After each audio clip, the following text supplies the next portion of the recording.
Bismillah. Assalamualaikum. Good morning, everyone. I hope everyone is doing well, having a good Saturday.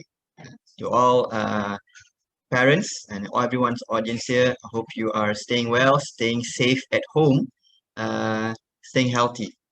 Welcome to Idrisi International School virtual meet and greet session. This is a virtual event where we get to meet and ask questions and learn more about Idrisi and meet our academic team, the teachers who would like to share lots of info if you'd like to know more about Idrisi.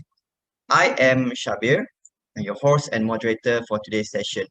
I'm currently teaching in Idrisi International School in Setia Alam. I teach a subject called financial literacy. So, uh, let's start by introducing our panel of educators who will be with us today. Miss Haslina. Miss Haslina is a preschool educator. Miss Haslina, a little bit about Miss Haslina, has a diploma and degree in early childhood from Methodist College Kuala Lumpur. She graduated from University of Gloucestershire, UK, and she's currently in the final year for her master's education program. She has a teaching experience for 2.5 years, teaching mainly 3-year-old and 6-year-olds. Okay, and she's currently the homeroom teacher for the FIG class for 4-year-olds. We also have Sir Yazan. Sir Yazan is an Islamic educator. Sir Yazan hails from Syria. He possesses the faculty of English literature. He's from a faculty of English literature from Damascus University. Possesses 5 certifications in language teaching from Houston and Arizona universities. Also has 4 years of experience in teaching Arabic as a foreign language in Malaysia and Turkey, including IGCSE level. He's currently a current student in comparative religions, and mashallah, Sir Yazan has memorized a quarter of Quran with Tajweed. Sir Mustafa.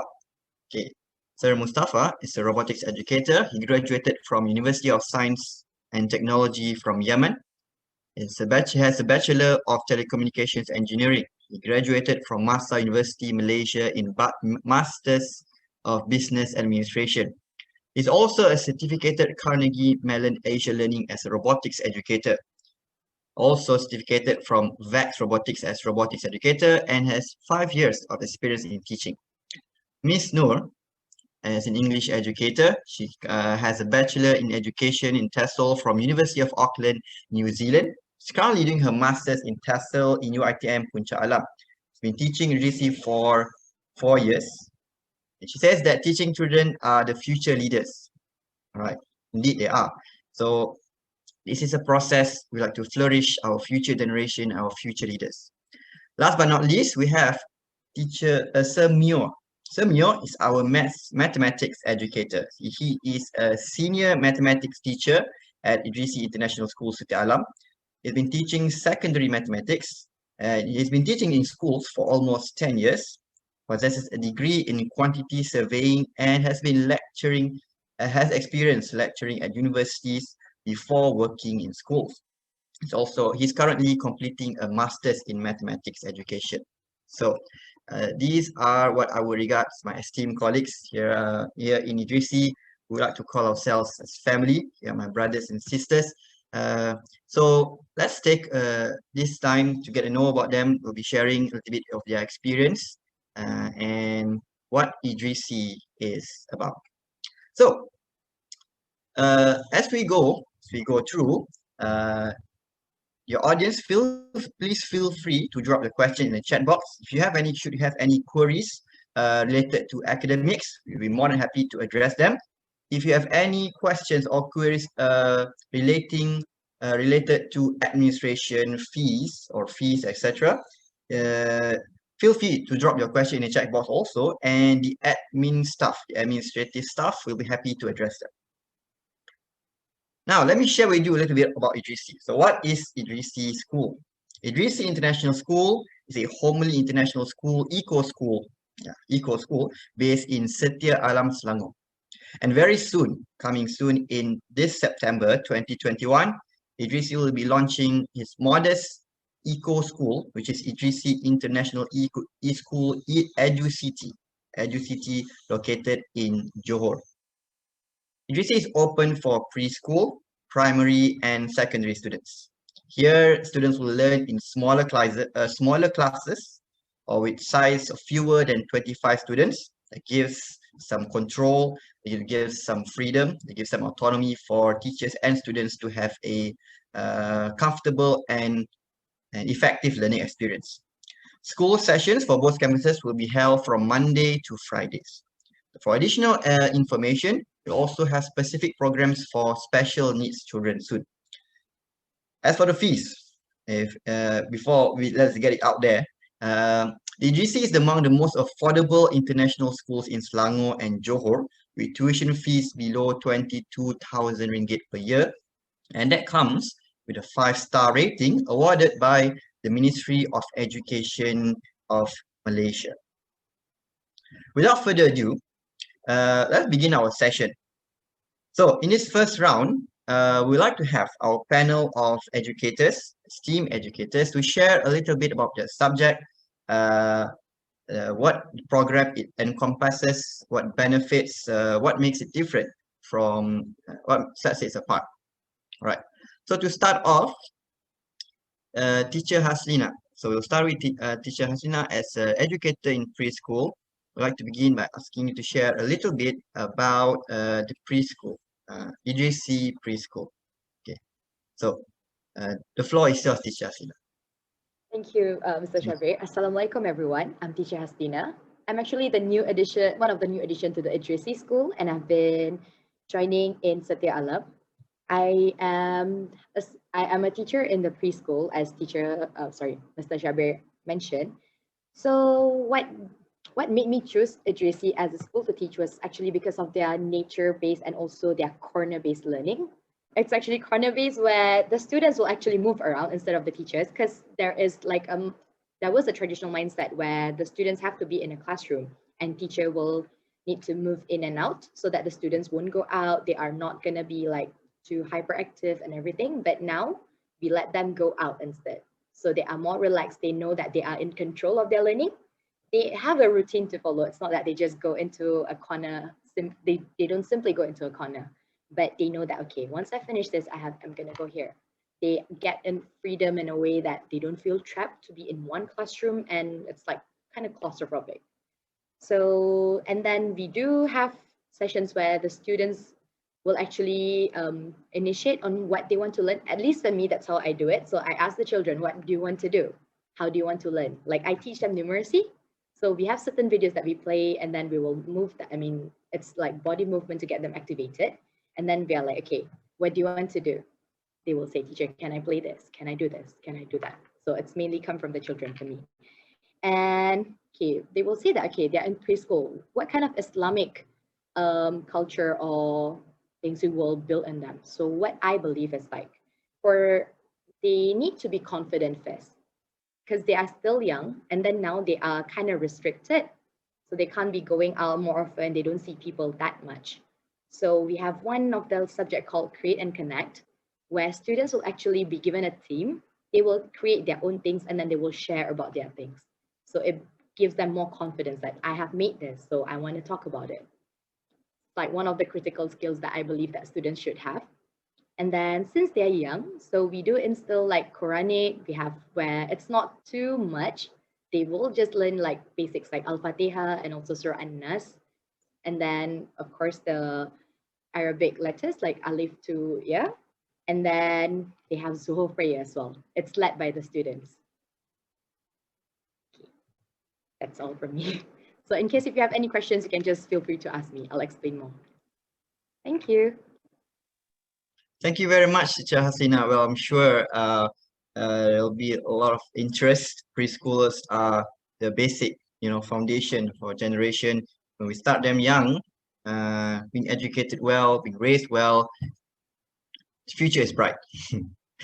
All right. So, thank you, Teacher Hasina. So, we'd like to ask Sir Yazan. as an Islamic educator in Idrisi to share a little bit about the programs of Islamic subject. So yeah, then the floor is yours. Okay, Assalamu alaikum wa rahmatullahi wa barakatuh. Alaikum salam. First, am I clear, inshallah? All right. Okay, Bismillah ar-Rahman ar-Rahim. Alhamdulillah Rabbil Alameen. Wa salatu wa salamu ala Sayyidina Muhammadin wa ala alihi wa ashabihi ajma'in. Allahumma alimna ma yanfa'una wa anfa'na bima 'allamtana wa zidna 'ilma. Amin ya Rabbil Alameen. My name is Ustaz Yazan. I am an educator in Idrisi International School, Setia Alam. I teach Arabic, Quranic, and Islamic in Idrisi International School. Actually, the program of Islamic in Idrisi International School, what makes it different? That because in Idrisi International School we have the three subjects work together: Islamic, Quran, and Arabic, and we also have the VEP education or program, which is a value education program, and this is to improve the values, the universal values in our students, inshallah. So let's start talking about how we develop or how we implement the Islamic teaching in school. In Idrisi, we start from early age, from preschool, from early age until KS1 and KS2, KS3. In all these stages, the students start learning Quranic and Arabic, and also Islamic as well. And the good thing about what we offer to the students, that we give them the direction to improve on themselves. We teach them how to create, to improve on their own side, to be creative, to learn the values of Quran and to implement them in real life. Now we teach them ayat of Quran, and because we start from the early age with them, so they grow with us, and we implement this the teachings of Quran in their personalities. Now, for the Quranic, let's start with Quranic program. It starts from early ages, like, and we focus on memorization. We also focus on, excuse me, because I'm lagging, I think the video is lagging here. Then we can hear you clearly, Sayyada. Okay. Just a minute. All right. Okay, so talking about Quranic, we start teaching the students about Quranic from early age, and we teach them memorization, we teach them tajweed, we teach them how to read, and this is about Quranic. And they also the Arabic teachers and the Arabic program actually work hand in hand with Quranic to improve the ability of understanding and reading Quran. And here comes the role of Islamic to merge between Quranic and Arabic together with this Islamic with the Islamic values to integrate everything in one program in Idrisi. So the school actually focus on how the students can develop and improve their abilities, understanding the Islamic materials, and implement them in real life. And this is actually what we offer to the students. And we always try our best, inshallah, to improve. And we learn from we put milestones, and we keep learning. And this is what we offer to Idrisi students in Idrisi International School, inshallah, regarding Islamic, Quranic, and Arabic. And if you have any questions later, you can also share, inshallah, and I'll answer your questions specifically. Inshallah. Thank you, Ustaz Yazan, for sharing Islamic program. Now, technology, it's a big word. And when we speak of technology, I guess the first thing that comes in mind is robotic arms. I see that even in WhatsApp, so if, we even have the hand emoji, the arm emoji. We have the human part, human arm, and then there's a robotics arm as well. I mean, emoji changes. I know who knows what kind of emoji we're gonna have in the future. Might even have a cyborg. I mean, the first thing we think about of technology is robotics. Of course, I think it's gonna stay with us for a long, long, long time. So, to talk more about robotics programs, let's have Sir Mustafa. So Mustafa will tell a little bit about what we have in robotics at EGC International School. So, Sir Mustafa, the floor is yours. Thank you so much, Mr. Shabir. Thanks for the introduction about robotics, because people actually they miss and address robotics most of the time. Let me start with my name. My name is Mustafa, or you can call me Teacher Mustafa at Idrisi International School, City Alam. I've been teaching at Idrisi since 2016, teaching robotics since 2017, and I'm enjoying actually teaching robotics. You can call me an educator or facilitator, not teacher, because this is very important, especially in robotics, because we don't do spoon feeding.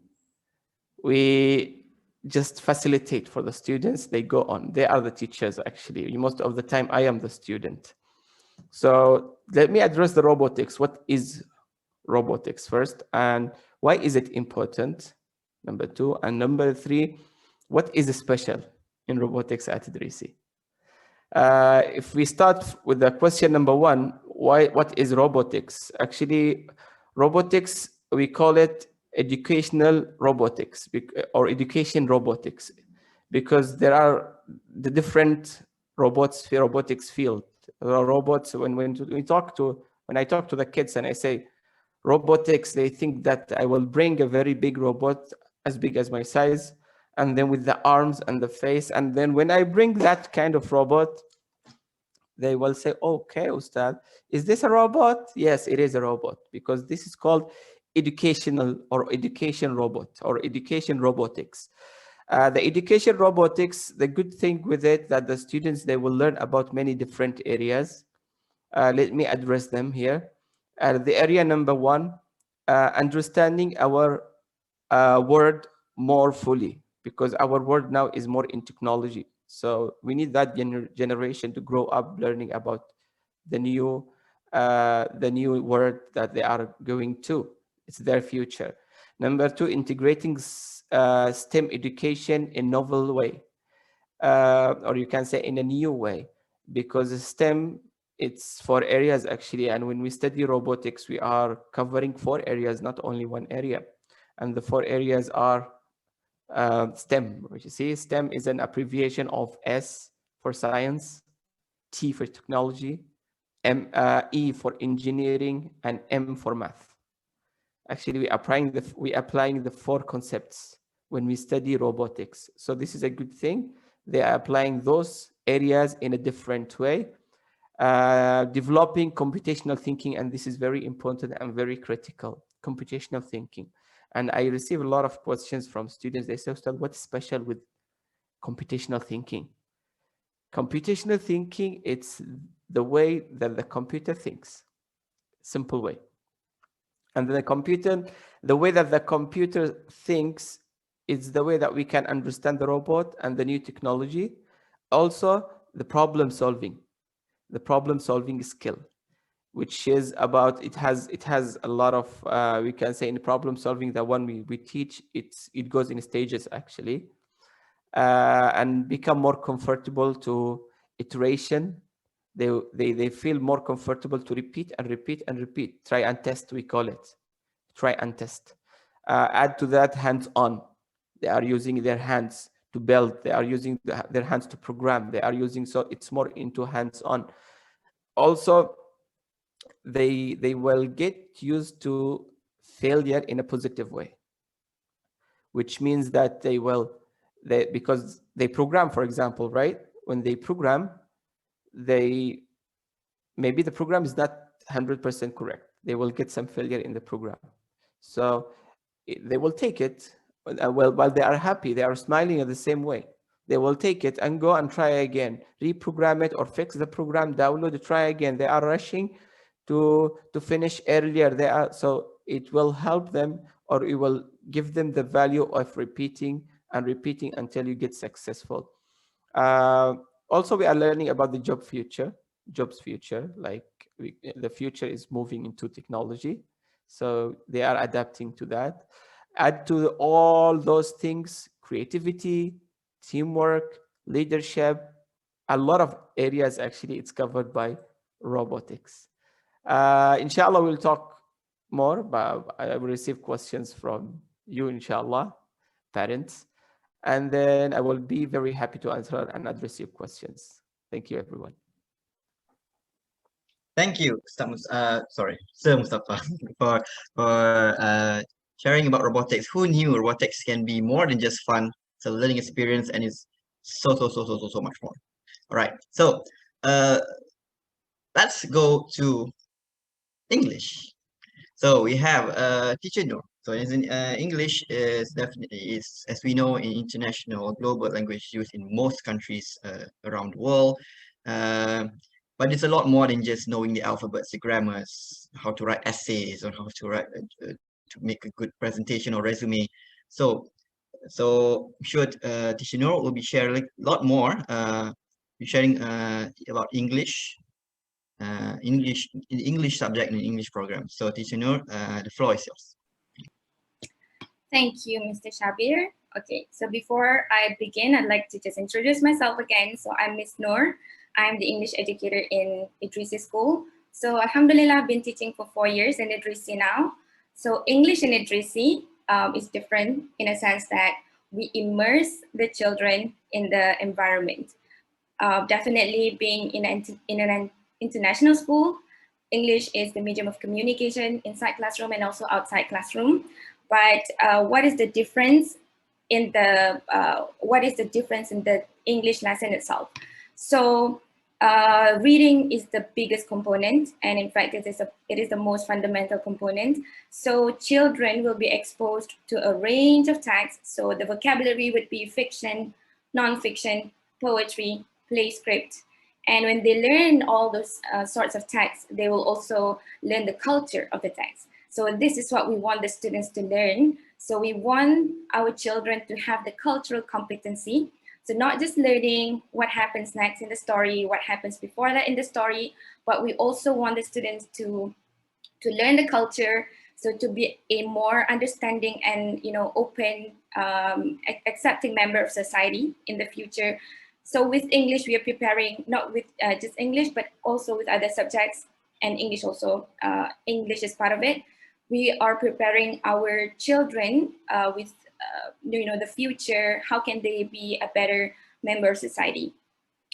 And English is fun in Idrisi because we don't just learn in a classroom, within the 4 walls of classroom, but we take them out.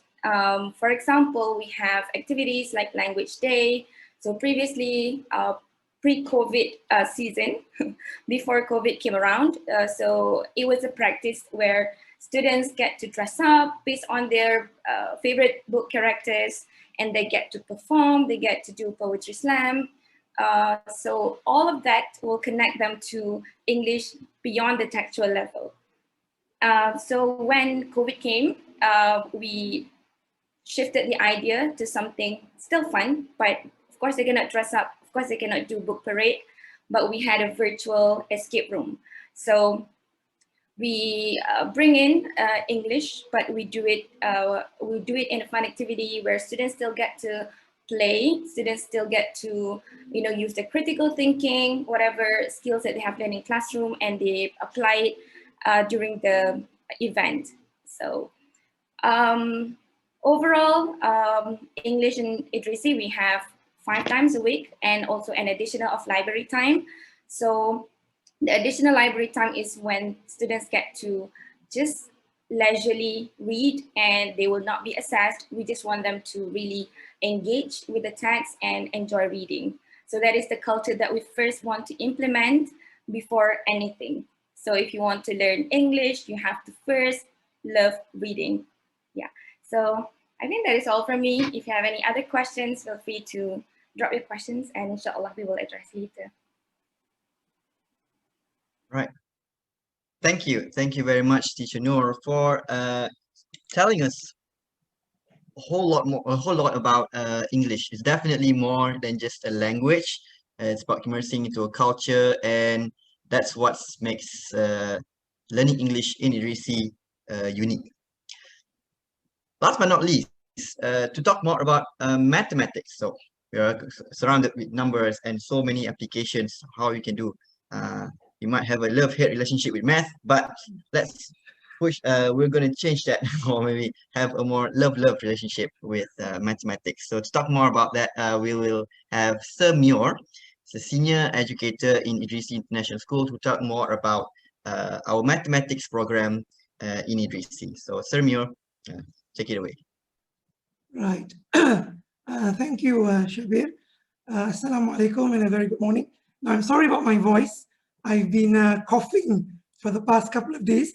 Hopefully it's not COVID, inshallah. Just give me one moment.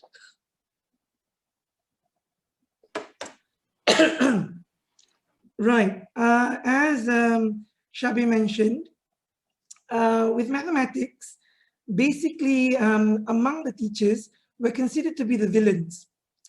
Because everyone enjoys English, everyone enjoys doing robotics, everyone enjoys a session in the science lab, but very few, if any, enjoy mathematics because it's considered to be a very almost dry and almost very abstract subject. It's very difficult to get around to understanding what's going on.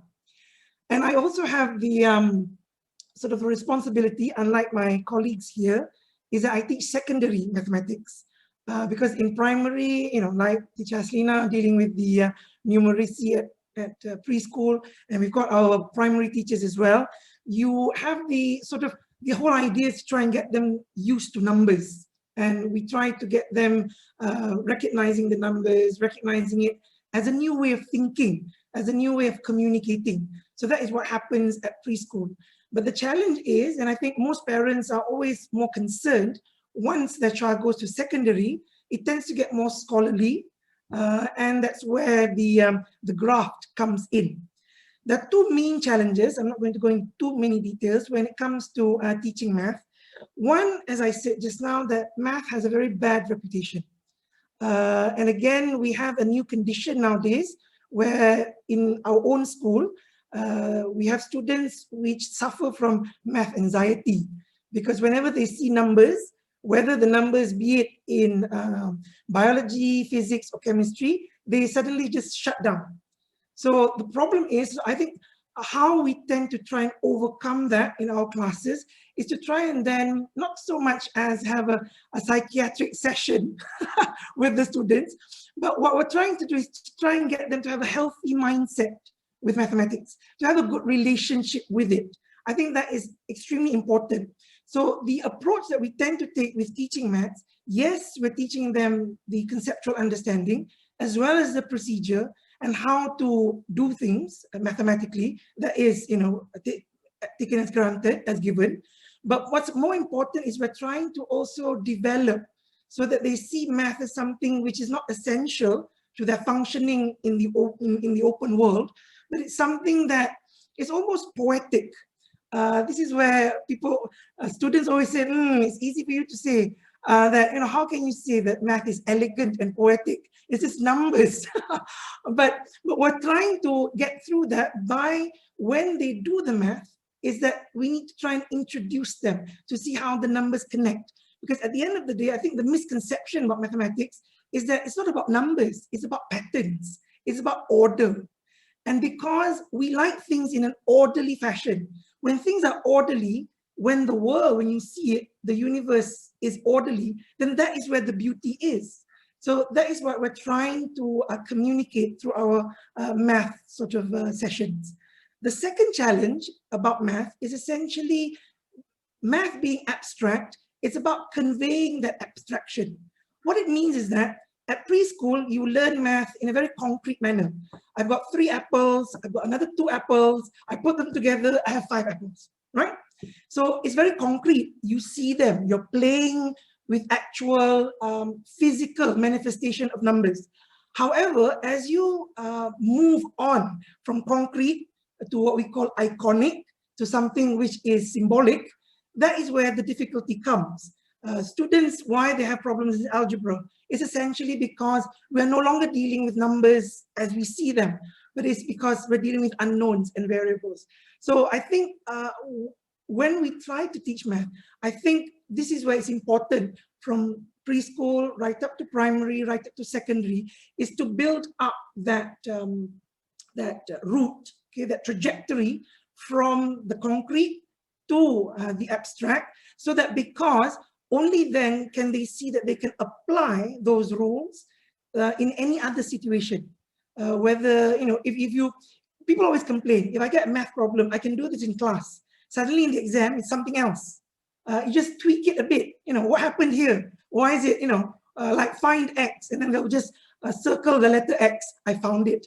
So the problem is, because again, the level of abstraction is pretty low. So I think those are the 2 sort of challenges that as teachers, especially in the secondary school, that we're trying to address, is one, for students to have a better relationship with mathematics, and secondly is trying to then guide them through this sort of path between in the past dealing with numbers in a more concrete fashion to where when the math gets more advanced and higher up, then it becomes more abstract. So I guess that's just as a primer. If any questions later on, then perhaps I can address them. Thank you. And apologies again for my voice. I was okay. Let me just organize my thoughts for a moment. All right. I felt we almost forgot that you about your voice condition, Sir Mio. I wish I've had great mathematics teacher in my high school, but I wish you are one of you will be my teacher. I wish you would teach me. I wish there were more teachers like Sir Mio. Thank you very much for sharing the beauty, it's sort of like the poetry of mathematics. This is what learning is. Well, how do I even summarize it? As learning is all about. We connect the dots. There's beauty. There is the culture of learning across all fields, across all subjects, across all levels, and age as well. So, so being a teacher, being an educator, thank you very much for sharing, introducing your programs, the subjects in matter. So with that, we end the round 1. Should parents, if you have any questions regarding these subjects in particular, or subjects that are not in this forum, feel free to drop your questions, and I'll be more than happy we'll be more than happy to address them. That's the end. That concludes the end of round 1. So in this next round, as teachers and educators, teachers/educators, and facilitators, as Teacher Mustafa mentioned, the role is to say the least a noble one. I would say, not being biased, because we're all teachers, but we find that it's a big responsibility.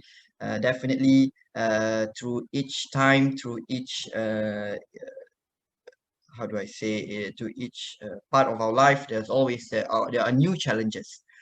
In light of the pandemic, definitely this has been another set of challenges that's been affecting us both in an educational level. We find that stakeholders, teachers, parents, especially our students, are experiencing how this pandemic is affecting them firsthand. As part of Idrisi International School, we are also not exempted from this. I'll be the first to tell that as a teacher myself, we've had our challenges, we have our struggles in how to navigating this new realm called virtual or online learning. So that was a process I think we all have to go through. Some are surviving, some are thriving, and I would say in my own experience, and I think I can speak on behalf of all my esteemed colleagues here, that we are also learning. We're also learning. We're also students. We're learning as well, and we are also thriving. So, to address some of these concerns, definitely this would be an also important topic that as parents you will be discussing about. So we would like to ask in this round, we would like to ask our teachers, a panel of teachers here, to address how is Idrisi school tackling, managing, dealing with virtual learning. So this is a general a general topic across subjects. It can be at the bottom line. You all share the same how do I say, strategies. But if there's any of our teachers who would like to share in regards to specific your subject matter, how would we navigate through this having learning during our movement control order during this pandemic? So I will, if there's any teacher, and perhaps I will start with one, or we'll ask any of us to talk about that. All right, so shall we go with teacher Haslina? Teacher Haslina, as a so in MCO, I think young kids, young. When I say young, it's 3 years old to 6 years old. 5 actually. Yeah, for Yeah, preschool, for preschool, yes. Yeah, for preschool, we're kind of thankful in a way that the children can still attend school. So in Idrisi, they're given option to choose between online classes or physical classes. So for what we do is like, of course, if you're coming to school, there's still the SOPs that you have to follow, like 1 meter distancing, and then you have to like wash your hands frequently, sanitize, temperature, and there's a lot more things to do. But we can provide the things in the school because everything is already there. Whereas for parents that opt for online learning, we try our best to prepare the materials. We have this school online system called Schoology. So everything is updated there. Even we have live conferences so parents can join in. And one good thing about Schoology is like all the lessons are recorded and they are free to view it within 7 days. So we are not restricting the parents that no, you have to like join in the class at this time. They are free to join anytime within that 7 days, and then they sometimes they have homeworks to like submit, like assessments for us teachers to see how the students are doing because we can't see them physically in the school. So like I would say that Idrisi is really trying our best because like what Mr. Mio mentioned earlier, like we have to build a foundation for the children. So once they move into like key stage 1 and so on, they are more familiar with the system. Thank you, teacher Hasina, for your answer, for your response. Okay, so definitely across different subjects, most of the classes are being done. Most of the lessons are being done online through a learning management system we have in it's Schoology. So as for robotics, Teacher Mustafa,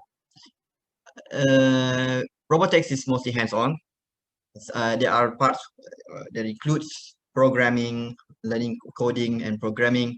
So, but there's also the hands-on component as well. Is there a way where students can also have a learning experience through hands-on, online? Very good question. Thank you first, Mr. Shabir, for giving me a chance to answer this question. And that question, myself was asking the same question when the MCO started. I was like, because we got used to physical classes. And then when everything stopped, we thought that the whole world will stop suddenly. But actually, it's a matter of getting used to. It's because we used to do it that way that we think it's the only way. But lucky us that we got this chance to learn that we have a lot of chances and a lot of ways. Learning is continuing and the whole world is moving on. There is no problem. For robotics, there are a lot of chances. Yes, no more hands-on. It can be implemented hands-on, yes, but we need each student to buy a robot, each student to have a robot at home. That way we can do it. But this is not everyone can afford that, but we have other alternatives. We have actually, just to make it clear that in Idrisi robots, we have a lot of types of robots, actually, education robots. I'm talking about educational robots. We have a lot of types, or a lot of brands. At Idrisi, we are using a brand is called VIX IQ.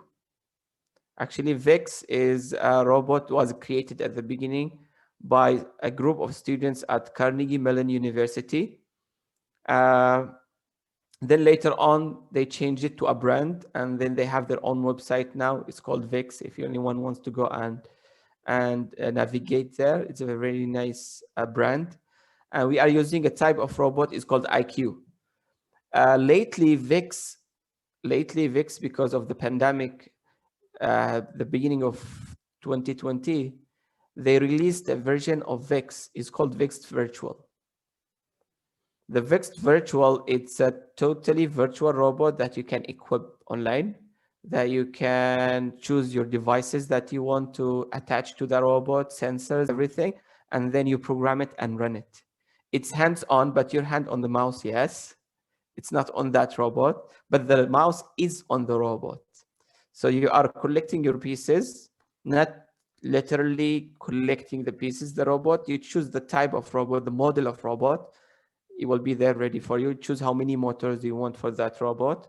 You choose how many sensors you want to attach, which type of sensors, which type of ports you will connect to, and then you download, run it. Then you can see the robot is moving in front of you and applying all the concepts that you have downloaded to the brain itself. Also, Schoology platform is helping a lot to do this. So we do assignments-based challenges.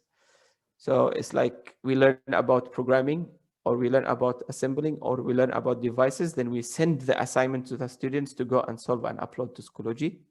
So for me, as a robotics educator, I feel it's very okay to teach online, except the socializing.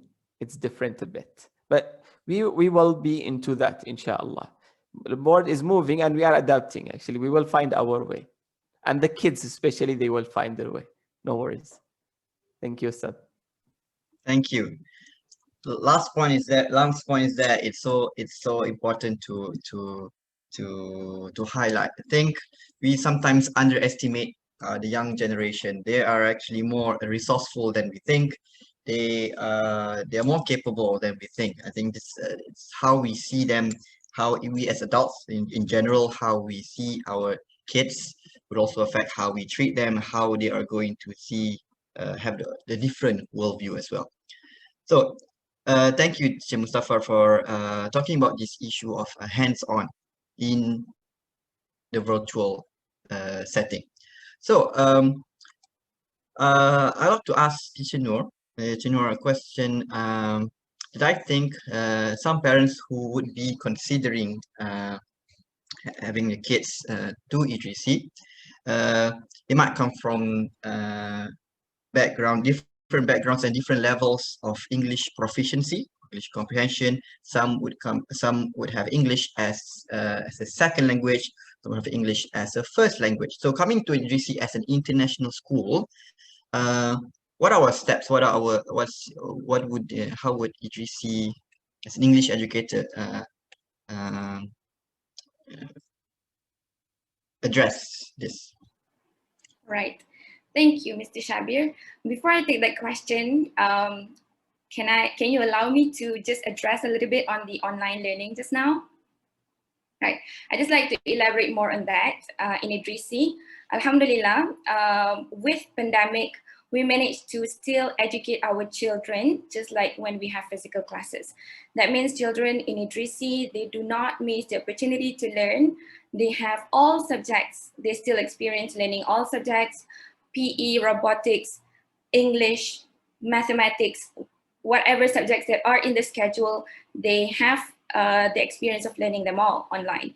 So that is what makes it interesting. It is challenging if we think of it at first, not just for the students. Of course, the teachers are struggling, parents at home just, I mean, name it. But Alhamdulillah, it's been a year now, we have done it. And we are very open to, to improve, to be better.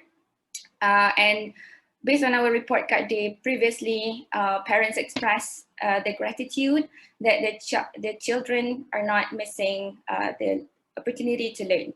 Okay, all right, so back to the question, how will the children be able to adapt if they're coming from a different background in the previous school? So the answer is yes, in Idrisi, English is as first language, but that doesn't mean that if you coming from a different background, you will struggle to adapt in the system. It is not a problem. We do have our process. Upon entering Idrisi school, students will have an entry assessment. So as long as they pass the assessment, it shouldn't be a problem. They would be immersed in the environment, like I said before. So children, maybe one tip would be they have to expose themselves to a lot of books, a lot of range of text, so that they are familiar with the language, and they are more familiar on how to evaluate, to analyze, because it's not just about, like I said, it's not about learning at the textual level, but we are fostering the critical thinking, the analytical thinking. So having reading a lot would really benefit the students, would really advantage the students when they take English as first language. Right. Yeah, that's all for me. Thank you. So, not to worry. I think we have this thing sorted where it is, as the saying goes, so cliche, but it's so true. It's not how you start, it's how you finish. And I see that I see the relation over here as well. So there is we have a program, and we accommodate for that. Okay, thank you, Teacher Noor, for addressing the question. So this next next question will be for Sayyazan. So Sayyazan, as an Islamic educator, studying Islamic studies, which you have mentioned encompasses Arabic, learning Quran as well. There is also another component, which is value education program. It is short for which is VEP for short. Could you tell a little bit more? Will this be included for students who are of different faith, who are non-Muslims? Will they be able? How will they be able to learn some values from this? Okay, thank you, Mr. Shabir. Okay, so this is a value education learning, VEP.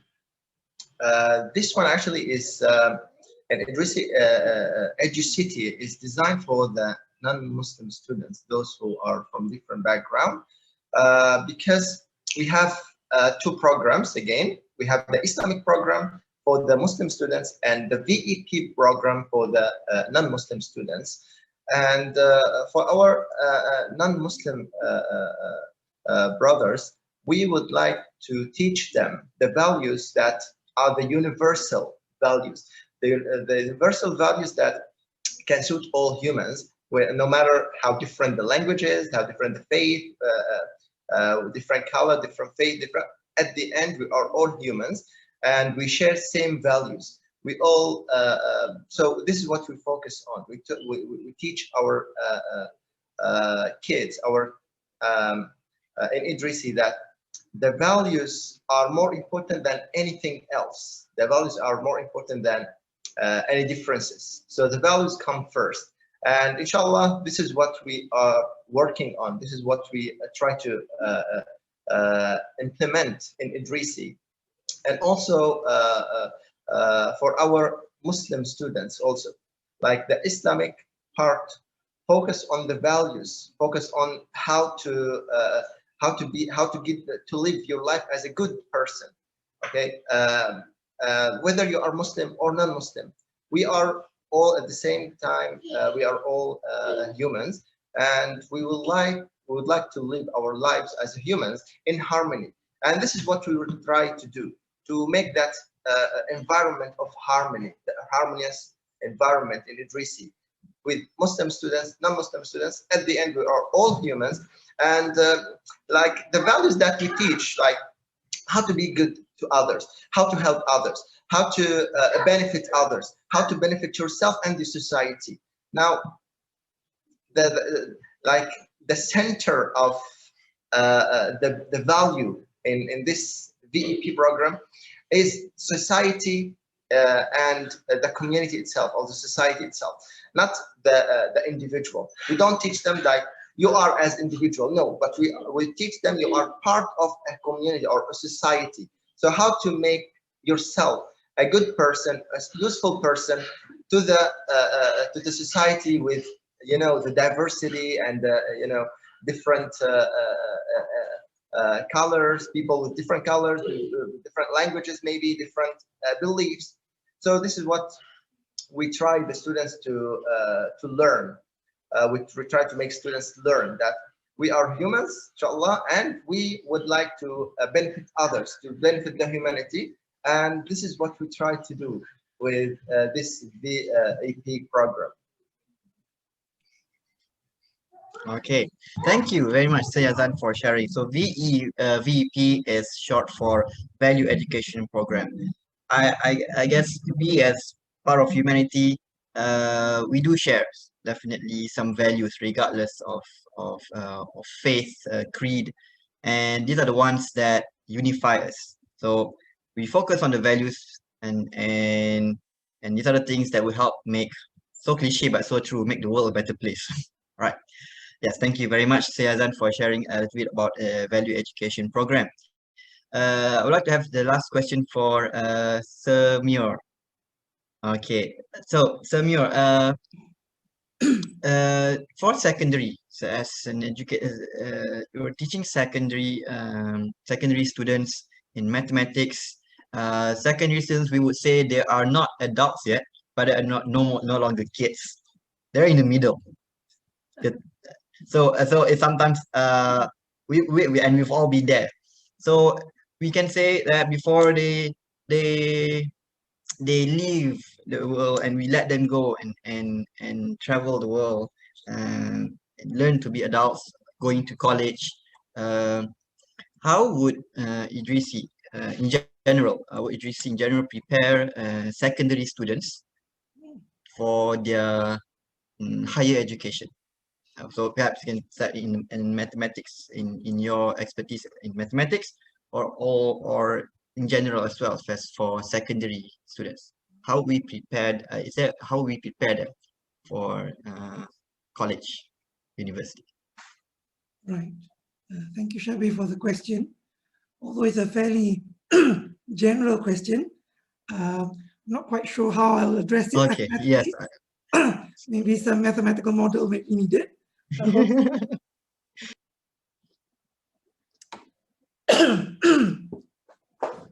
I think the first thing is, when we're dealing with secondary students, is that we often assume that they are, the wrong assumption is to assume that they are small adults.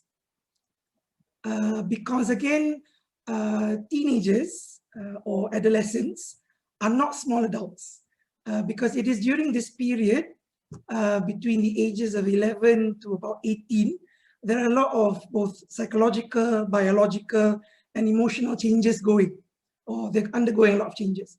So therefore, how they think, how they process, and how they see their futures are very varied, because it depends on, of course, their background, but also in terms of their own development. Okay. So I suppose if, let's say, just within the microcosm of my mathematics class, how am I supposed to sort of prepare them? Now, the first thing is also I want to point out, mathematics, the language arts, the sciences, religious studies, all of them at school level is essentially, we're preparing them. We're not, you see, the big questions always students ask me, what is this for? Okay, teacher, why do we have to differentiate this? Or why do we have to sort of know algebra? Am I ever going to use this? Okay.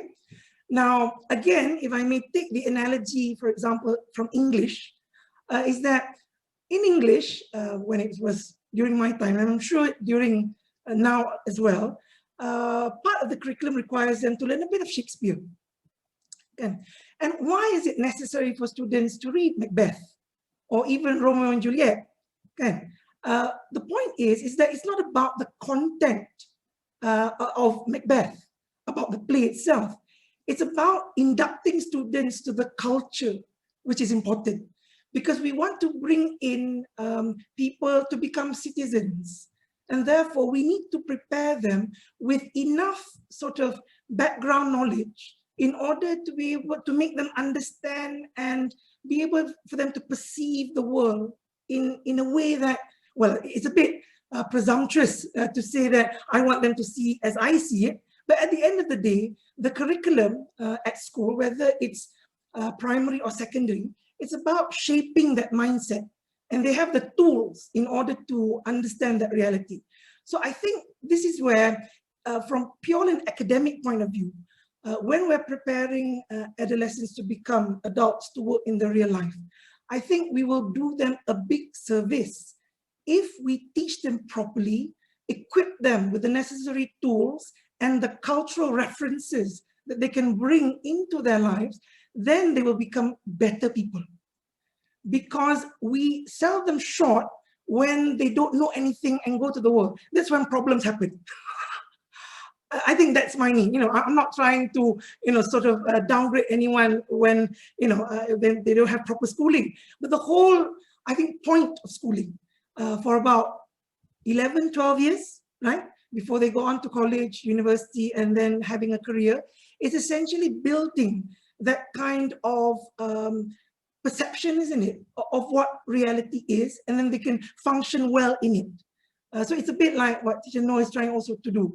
You give them language, which is English, as an ability to speak and communicate English, so that they have the rudimentary sort of mastery of the language, so that they can talk universally using that language properly, right? Not only knowing the grammar and not only knowing what it means, but essentially the phraseology and the structure. So then only they can function well. So similarly, mathematics, because to me, I believe that reality speaks to us through math. There's no other language that speaks to us to understand the world. Forgive me, Ustaz Yazan, because again, yes, again, you need to understand, you know, philosophically, religiously, you are given the frameworks. But again, when you look at the universe, it is everything tends to be mathematical. Okay, if you understand what I mean. But the point is, from your question, going back, I'm digressing here. The point is, I think, to give students a good chance, especially at the secondary level, is that we've got to accept that they are developing. We cannot expect them to already be mature and to be able to already accept them, to give them responsibility. It is for us to sort of nurture that responsibility first. Secondly, to give them a good chance of a good future, of making them good citizens and, you know, like really contributing productively to society. Then it is at this level that we need to equip them with the tools, the understanding, and the foundation, so that, because like anything, good prior knowledge from primary will serve well at secondary. Good prior knowledge at secondary will serve well at college, and so on and so forth, because that's how it snowballs. So if there's no snow to start with at the beginning of the top of the hill, there's nothing there at the foot of the hill. That's my understanding. So I think from a classroom point of view, if we hold that particular sort of idea, then I think that will drive the kind of teaching or how teachers can function better within classes. So that's why there's a saying, I think, for those of you who've read John Hattie, he tends to do what we call visible learning. Teachers, you must know thy impact, because that's where teachers really should know where you're supposed to lead or what your role is. I hope that sort of clarifies a few things, Mr. Shabir, or have I confused? Like I usually confuse students in my math class. I feel like we're in a classroom right now. If I may add a little bit on that, because Sumior mentioned about, how does math relate to the real world? How will we prepare children through math, for future? I would say it's not about what you solve on paper, but the attitude you undertake as you learn, which is applicable for all subjects. Because we don't get answers for all questions in the world. We don't get answers, like we can question everything. Why do we learn this? Why do we, for example, if you're a Muslim, why do we wear hijab? Some questions are not meant to be answered black and white. So even math, we have black and white, but it's not about how does this relate to me when I grow up. It's about, I think, the attitude, the inquisition, that's what we want to instill, and the attitude of not stopping to learn as you grow up. The resilience, that is what we want in the students. So yeah, just adding on that. Thank you. Thank you, thank you. And also allow me to share. Yes, that's some of you mentioned a very interesting, point. Actually, yes. Actually, this is also this is how we can merge between merge the subjects together to come up with a good system, a good learning system. Like, okay, of course, we cannot address the word or recognize the world in any other language than English, of course, now. But also, if we help the students to have the value of time, like most of the students don't know how I'm using my time, how to use my time. Now, if you ask the students now during the MCO, how many books did you read? Or how many new things have you learned? They may say, oh, okay, nothing. Maybe most of the students are sitting on social media and something. Now here, the good thing about maybe the EV, like my subject in school, VEP or Islamic education or something, this is to help students find their way, find their direction. Okay, you can be. I remember one of the students who was the top student in Idrisi last year. You know him, Mr. Mior. He is Danish. Okay, he was a good student who can study well, and at the same time, he was someone who knows the purpose of his life. Okay, like I know my purpose of, I know the purpose of my life through the education that I get. Like we teach him, like you have to have a purpose in your life. You cannot live your life 50 years, 60 years, 70 years and have done nothing, have learned nothing. You cannot stop learning at a certain point. So this is the values, Ustaz Shabir also when he asked me about the VEP. Also, these are some of the values that we can teach the students to adapt to and to change their lives accordingly. Like my life without an aim is nothing. Like if I don't set an aim for my life, why I'm learning English, why I'm learning mathematics, why I'm learning something. So in order to understand why I'm learning all of that, we need to put the aim. And the aim actually comes from the spirit, the spirituality things. Like I want to improve or to make the students improve their characters, and this is to address the the needs of the changing life. So if they set milestones and objectives for their lives, I think we help the students to do that in different aspects, whether in mathematics, in English, in Islamic, maybe also in robotics, mashallah. So in all subjects, this is how we try to make a good system in Idrisi, to come up with a good system, so the students that can find their own ways, inshallah. Inshallah. I feel like this is already from the very beginning. It's already a very good session in my personal opinion. So many inputs from esteemed educators, panelists of educators here. So I wish we thank you to all our panelists, Sir Mustafa, Sir Mior, Sir Yazan, Teacher Noor, and Teacher Hasina for sharing what we do as educators, sharing what we know, always giving, always making an impact, and always trying the very best to prepare our future generation. Uh, we'll spend 10 more minutes, 10 in a bit, 10 minutes. We'll try to open up for the final round of a Q&A session and questions answers from our guests, parents. If you like to have any, if you have any questions, feel free to drop your questions in the chat box. We'll be more than happy to address them. Okay, right. So we have a first one.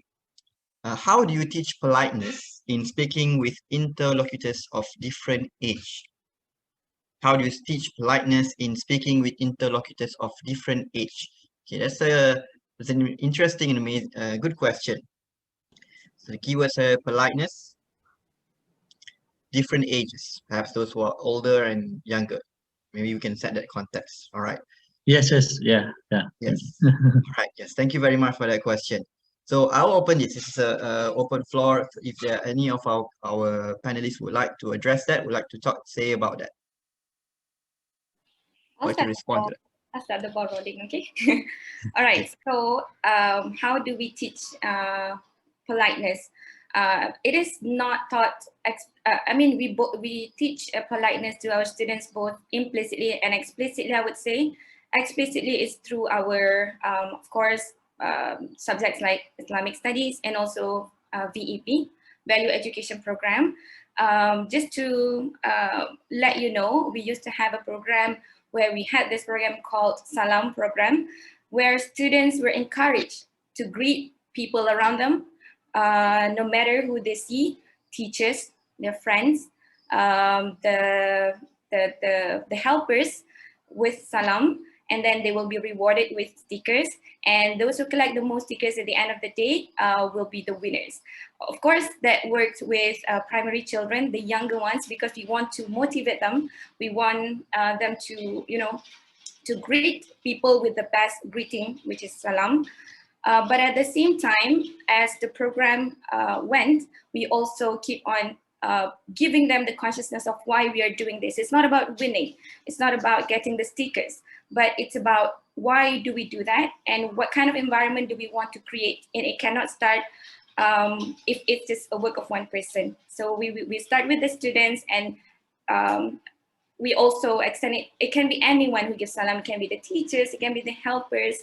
So we don't want to differentiate people based on their levels. And also in other subjects, taking my subject myself, for example, English. So we do have, elements where we teach what is polite language and what is impolite language. What is a better way to express it when you write, when you say, what are the choice of words, and how is a better structure you want to express when you are communicating. So that would be my answer. I hope that answers the question. Thank you. Yeah, I'm a bit worried. Nowadays, because I'm also a teacher. Sir Xavier, I'm Elvis from Indonesia. I'm also a teacher at college level, and that's one of my concern, because I found many of my students, because they are busy with mobile phones. Yeah.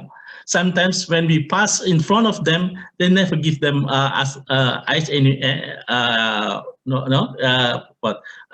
say a word to us. Even when we call them or we say hi to them, sometimes they just ignore us. So that's for me, it's a big worry. I may say that this is one of maybe it's quite rude to say it is a negative impact of using of this technology, maybe. Yeah, so that's my concern. Thank you so much, Teacher Noor, for your answer. Yeah, thank you for sharing. Yeah. And thank you also, sir, for a question. I think, and now we're as we all are teachers, I think we're definitely on the same page. Me personally also, I think we can all speak. I speak on behalf of everyone.